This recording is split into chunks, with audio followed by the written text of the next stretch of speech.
Hi, I am Mark Elwin Castro Bacay. I am 27 years old from Cagayan Valley, Philippines. I am creative director and founder of Metro Mag. Sobrang daming stories from the province na hindi masyadong napapakita here sa Manila or like sa cities. So like, yung mundanity of my life sa Cagayan really gave me a lot of inspiration.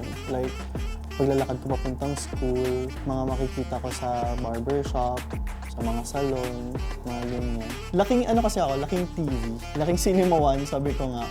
So, bata pa lang, nanonood na ako ng mga Filipino films.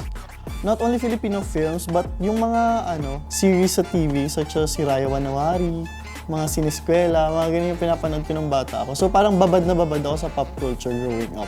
Being exposed sa TV helped me create this idea of who I am as well. Kasi nga, sabi nila, moving pictures really can give you something. Life imitates art in a sense.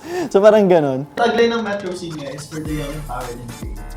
Ang kulay kasi talaga ng kwento ng Metro Scene kapag pinarito ko siya ng buo. So yung Metro Scene kasi started out as a portfolio of mine. Nag-start siya ng internship ko na parang na-realize ko na, yeah, I like writing, pop culture. Yung path ng creatives is not something na in-entertain ko fully when I was in college. Kasi nga, ang path ko talaga is sa law school. Hindi mo na ako nag-enter ng law school, pero nag-gap year ako sa isang magazine. Solidify ko in my head na parang, yes, kaya ko siya mag-isa. There are a lot of magazines already na merong niche. Na-realize ko na bakit walang masyadong nagkikater sa mga taong katulad ko.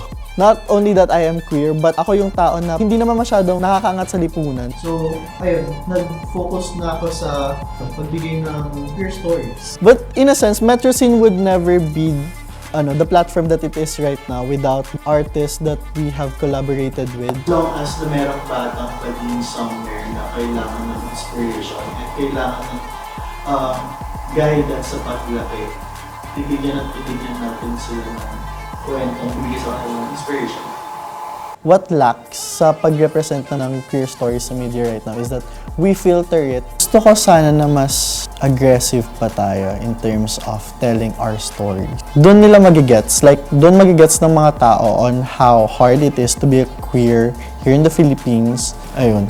Stop living your life and always aspire to inspire because you guys inspire us. You inspire me to tell your story.